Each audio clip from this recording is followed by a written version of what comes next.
kita akan belajar mengenai unsur-unsur kebahasaan teks laporan percobaan. Nah, materi ini adalah kelanjutan dari pertemuan kita pada sebelumnya, yaitu tentang menelaah unsur-unsur kebahasaan teks laporan percobaan. Nah, pada pertemuan sebelumnya, Ananda sudah mencatat unsur-unsur kebahasaan apa saja yang terdapat pada teks laporan percobaan. Yang pertama, pada teks laporan percobaan itu terdapat unsur kebahasaan, yaitu menggunakan kalimat kompleks. Nah, yang kedua, menggunakan kata penghubung. Yang ketiga, menggunakan kata rujukan. Dan yang keempat, menggunakan istilah teknis. Nah, pada hari ini Ibu akan menjelaskan kembali bagaimana menelaahnya atau menentukan kalimat yang terdapat pada teks laporan percobaan yang menggunakan unsur-unsur kebahasaan tersebut. Nah, jadi setelah ini Ananda simak video yang akan Ibu tayangkan tentang unsur-unsur kebahasaan teks laporan percobaan. Baiklah Ananda, Ibu akan menjelaskan mengenai menelaah unsur kebahasaan pada teks laporan. Nah, unsur-unsur kebahasaan yang terdapat pada teks laporan yaitu yang pertama menggunakan kalimat kompleks. Apa itu kalimat kompleks? Kalimat kompleks adalah kalimat yang memiliki dua struktur atau lebih dengan dua verba atau lebih. Satu struktur terdiri dari satu pola. Bisa SPO, bisa SPOK, dan bisa SPK. Apa itu SPO? Subjek, predikat, objek. Apa itu SPOK? Kalimat yang berpola subjek, predikat, objek, dan keterangan. Terus SPK adalah subjek, predikat, dan keterangan. Nah, sekarang kita lihat contoh kalimat kompleks.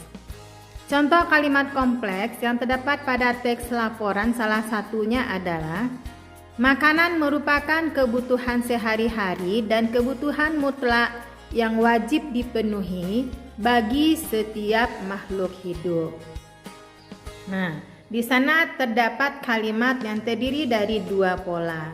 Pola yang pertama, makanan merupakan kebutuhan sehari-hari.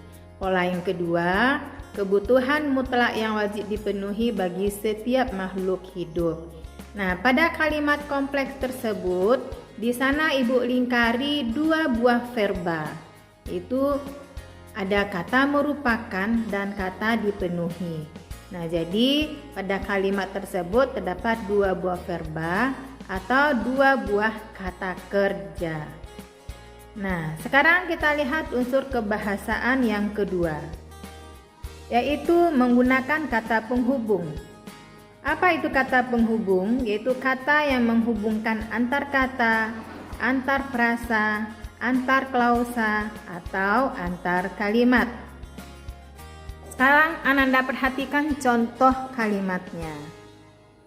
Nah, di dalam penjelasan kata penghubung, contoh kata penghubung di sana ada dan, atau, tetapi, yang, daripada, namun, sedangkan, dan lain-lain.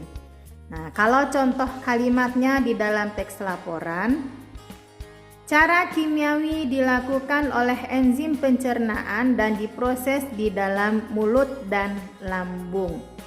Nah, di sana Ibu garis bawahi kata dan. Ada dua buah kata dan di sana. Dan yang pertama itu adalah kata penghubung yang menghubungkan klausa dengan klausa lainnya. Sedangkan dan yang kedua itu adalah kata penghubung antar kata, yaitu yang menghubungkan kata mulut dan kata lambung. Yang ketiga, unsur kebahasaan yang terdapat pada teks laporan percobaan adalah menggunakan kata rujukan. Apa itu kata rujukan? Yaitu kata yang merujuk pada kata lain yang diungkapkan sebelumnya. Nah, contoh pada teks laporan, Di dalam saluran pencernaan, karbohidrat akan mengalami metabolisme. Proses tersebut terjadi di mulut, lambung, dan usus. Nah, di sana Ibu garis bawahi ada kata metabolisme dan Ibu lingkari ada kata tersebut. Nah, kata tersebut itu termasuk pada kata rujukan karena dia merujuk pada kata metabolisme. Proses tersebut terjadi di mulut, lambung, dan usus. Proses yang mana? Adalah proses metabolisme. Jadi karena merujuk pada kata metabolisme, nah kata tersebut disebut dengan kata rujukan. Berikutnya Ananda, kita lihat pada unsur kebahasaan yang keempat, yaitu menggunakan istilah teknis. Apa itu istilah teknis? Istilah teknis adalah kata yang digunakan pada bidang tertentu. Bisa pada bidang kedokteran, bidang pendidikan, bidang pertanian, bidang transportasi, dan lain-lain. Kita lihat contoh kalimatnya di dalam teks laporan. Nah, contoh yang pertama, cara kimiawi dilakukan oleh enzim pencernaan dan proses di dalam mulut dan lambung. Nah, di sana Ibu lingkari kata kimiawi. Kata kimiawi di sana termasuk pada istilah teknis. Karena kata tersebut hanya digunakan pada bidang tertentu saja. Jadi tidak kita gunakan atau jarang kita gunakan dalam bahasa sehari-hari. Begitu juga dengan kata enzim. Enzim juga termasuk pada istilah teknis. Nah, kita lihat contoh kalimat berikutnya yang terdapat pada teks laporan percobaan yang menggunakan istilah teknis. Protein merupakan makromolekul penyusun bagian terbesar setelah air, yaitu 1/5 bagian. Nah, ada kata makromolekul. Nah, makromolekul di sana adalah istilah teknis. Nah, istilah di bidang kimia ya. Nah, jadi Ananda, itulah penjelasan mengenai menelaah unsur-unsur kebahasaan yang terdapat pada teks laporan percobaan.